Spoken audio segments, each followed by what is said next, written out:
ꯆꯍꯤ ꯐꯦꯕ꯭ꯔꯨꯋꯥꯔꯤ 15ꯒꯤ ꯅꯨꯃꯤꯗꯥꯡꯗ ꯆꯨꯔꯥꯆꯥꯟꯄꯨꯔꯒꯤ SP ꯑꯃꯗꯤ DCꯒꯤ ꯀꯝꯄ꯭ꯂꯦꯛꯁꯇ ꯊꯣꯛꯈꯤꯕ ꯊꯧꯗꯣꯛ ꯑꯗꯨꯗ ꯈꯨꯠꯂꯥꯏ ꯄꯥꯏꯕ ꯑꯥꯔꯝꯁ ꯃꯤꯂꯤꯇꯦꯟꯠꯁꯤꯡ ꯌꯥꯎꯔꯛꯈꯤꯕꯒꯤ ꯈꯨꯗꯝꯆꯥꯡꯗꯝ ꯐꯪꯂꯦ ꯍꯥꯏꯅ ꯆꯤꯐ ꯃꯤꯅꯤꯁꯇꯔꯅ ꯐꯣꯡꯗꯣꯛꯈ꯭ꯔꯦ꯫ ꯋꯥꯐꯝ ꯑꯁꯤ ꯉꯁꯤ ꯐꯝꯈꯤꯕ ꯃꯅꯤꯄꯨꯔ ꯂꯦꯖꯤꯁꯂꯦꯇꯤꯚ ꯑꯦꯁꯦꯝꯕ꯭ꯂꯤ ꯃꯤꯐꯝꯗ ꯍꯧꯈꯤꯕ ꯐꯦꯕ꯭ꯔꯨꯋꯥꯔꯤ 15ꯗ ꯁ꯭ꯌꯥꯝꯂꯥꯜ ꯄ꯭ꯋꯥꯜ ꯀꯧꯕ ꯍꯦꯗ ꯀꯣꯟꯁꯇꯦꯕꯜ ꯄꯨꯂꯤꯁ ꯄꯔꯁꯅꯦꯜ ꯑꯃ ꯁꯁꯄꯦꯟ ꯇꯧꯔꯨꯕꯗꯒꯤ ꯆꯨꯔꯥꯆꯥꯟꯄꯨꯔꯗ ꯊꯣꯛꯈꯤꯕ ꯄꯥꯝꯗꯕ ꯊꯧꯗꯣꯛꯁꯤꯡꯒꯤ ꯃꯇꯥꯡꯗ MLA K. Megachandrana calling attentionꯗ ꯄꯨꯈꯠꯂꯛꯈꯤꯕ ꯋꯥꯍꯪꯒꯤ ꯄꯥꯎꯈꯨꯝ ꯄꯤꯔꯗꯨꯅ ꯃꯅꯤꯄꯨꯔꯒꯤ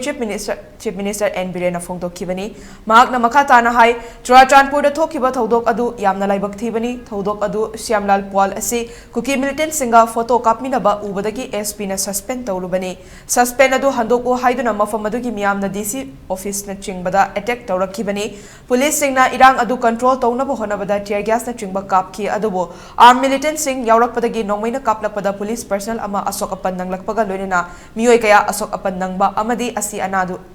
ꯑꯅꯥ ꯑꯗꯨ ꯌꯥꯎꯈꯤꯕꯅꯤ꯫ ꯊꯧꯗꯣꯛ ꯑꯗꯨꯗ AK-47 ꯄꯥꯏꯕ ꯑꯥꯔꯝꯁ ꯃꯤꯂꯤꯇꯦꯟꯠꯁꯤꯡ ꯌꯥꯎꯈꯤꯕꯒꯤ ꯈꯨꯗꯝꯆꯥꯡꯗꯝ ꯐꯪꯕ ꯉꯝꯂꯦ꯫ ꯊꯧꯗꯣꯛ ꯑꯁꯤꯒ ꯃꯔꯤ ꯂꯩꯅꯅ FIR 9 ꯔꯦꯖꯤꯁꯇꯔ ꯇꯧꯔꯦ꯫ ꯀꯦꯁ 2 ꯑꯃꯗꯤ CBIꯗ ꯁꯤꯟꯅꯈ꯭ꯔꯦ꯫ ꯍꯧꯖꯤꯛ ꯐꯥꯎꯕꯒꯤ ꯑꯣꯏꯅ ꯃꯤꯑꯣꯏ 10 ꯔꯣꯝ ꯑꯥꯏꯗꯦꯟꯇꯤꯐꯥꯏ ꯇꯧꯔꯦ꯫ ꯊꯧꯗꯣꯛ ꯑꯗꯨꯗ ꯂꯦꯟ ꯔꯦꯀꯣꯔꯗꯒꯨꯝꯕ ꯁꯤꯡ ꯃꯥꯡꯈꯤꯕ ꯂꯩꯇꯦ ꯍꯥꯏꯅ ꯐꯣꯡꯗꯣꯔꯛꯂꯤ꯫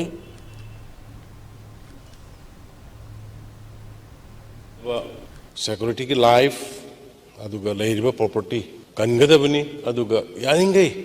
mission prajari sokana ba restraint to haibasi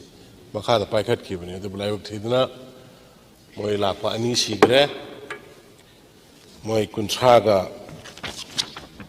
Manipur go humdoi civilian choe security personnel da police ki da taruk choe aduga yarama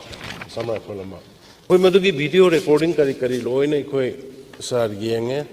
thigalle tawre AK-47 paiba arm militant madudai da ubagi pot leire haiba pot mayam se koi loina FIR da palakanda FIR Nepal resort hoise FIR Nipan resort opusiki manungda ani madi hujiki arms ki karigi yawba aduga kaigi khara ai loina hairoge seida ani madi hujiki arms ki karigi yawba aduga kaigi khara ai loina hairoge seida ani madi koi CBI da interest objagre honorable speaker sir aduga maseda mi kun gumba koi identify tawi sigi irang stella aga mongop sida sangaga DC office ta mai thana na ba aduga SP da office ta attack tawna na ba honaramba aduga DC ki banglo mai thaba khotpa yauri bas mayam sigi khoi mi kun gumbo ju phawi manungda identify tawre aduga FIR case nipan lokhale aduga loina na khoi case ani madi khoi CBI da transfer tawkre maramdi madugi involvement of